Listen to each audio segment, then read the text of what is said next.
This is the story about how I lied to everyone that I had a condition. Before we start with the story time, please like and subscribe to the channel as it helps a lot. I was once a regular boy with dreams and aspirations like any other teenager. But as fate would have it, my life took a dark turn during my time at Hillside High School. It all started with a single moment of weakness that would haunt me for years to come. I was never the most popular kid in school. In fact, I was often on the outskirts of social circles, struggling to find my place. It didn't help that I had made a terrible mistake a few months ago, one that branded me as the most hated boy in Hillside High. It all began with a heated argument during a school project. My temper flared, and in a moment of anger, I lashed out and hurt someone emotionally. The regret came crashing down on me almost immediately, but the damage was done. Rumors spread like wildfire, twisting the truth to make me appear even more malicious than I was. Soon, I found myself isolated, shunned by my former friends and treated with disdain by my classmates. The burden of guilt and shame weighed heavily on my shoulders, and I felt like there was no way to redeem myself. In my desperation to be accepted again, I hatched a plan that I thought would turn things around. I decided to lie about having cancer, believing that sympathy and compassion would make people look past my past mistakes and maybe even forgive me. I began subtly dropping hints about my condition to some of my closer acquaintances, and it wasn't long before the news spread like wildfire throughout the school. Suddenly, everyone seemed to be talking about me, but it wasn't the kind of attention I had hoped for. At first, my plan seemed to be working. People started treating me with newfound kindness and compassion. Teachers were more lenient, and even some of my former friends were willing to give me a second chance.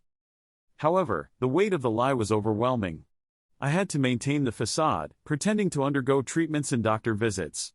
Each day, I felt the guilt gnawing at me, and I knew that I couldn't keep up this deception forever. As days turned into weeks and weeks turned into months, the guilt became too much to bear. My nights were restless, filled with nightmares and the fear of being exposed. I couldn't sleep, eat, or focus on anything other than my web of lies. Every smile and word of sympathy felt like a sharp knife twisting in my heart. I knew I had to put an end to this charade, but I was trapped. Revealing the truth now meant facing the consequences of my actions and losing any semblance of acceptance I had gained. One day, as I sat alone in the cafeteria, I overheard a group of students talking about me. Their tone was filled with skepticism, and they questioned the legitimacy of my illness. Panic gripped me, and I knew that I had to act fast. I sought out one of the friends I had lied to, hoping she would stand by my side and continue to support me. But as I confessed my deception, her face contorted with anger and hurt. She stormed away, leaving me feeling even more isolated than before. The truth had started to leak out, and I could feel the walls closing in around me. Soon, everyone knew about my lie, and the backlash was severe.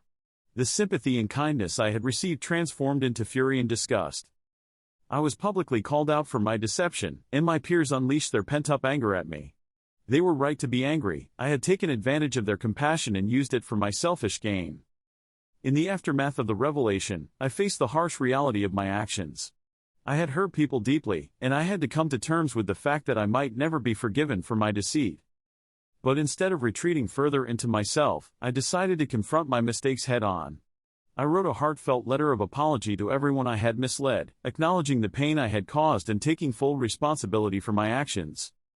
I knew that seeking forgiveness wasn't a guarantee that I would be forgiven, but it was a step towards redemption. Some people were unwilling to let go of their anger, and I understood. I couldn't expect them to forgive me just because I said sorry. However, to my surprise, there were those who chose to look past my mistakes and offer a second chance. It wasn't an easy journey, and there were still times when I felt the sting of isolation. But I persevered, determined to become a better person and to learn from my past. As time passed, the wounds began to heal, not only for those I had hurt but also for myself. I immersed myself in self-reflection, seeking therapy and counseling to address the deeper issues that had led me to make such a terrible decision. I focused on rebuilding my relationships and proving to everyone that I had changed. It wasn't a quick process, but slowly, people began to see the effort I was putting in.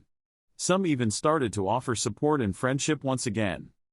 Today, I can't say that I am completely forgiven or that my past is entirely forgotten.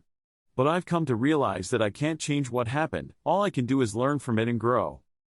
My journey taught me the importance of honesty, integrity, and the significance of true connections with others. I discovered that seeking acceptance through lies only leads to deeper isolation and pain. True acceptance comes from owning your mistakes and showing genuine remorse, even if it means facing the consequences.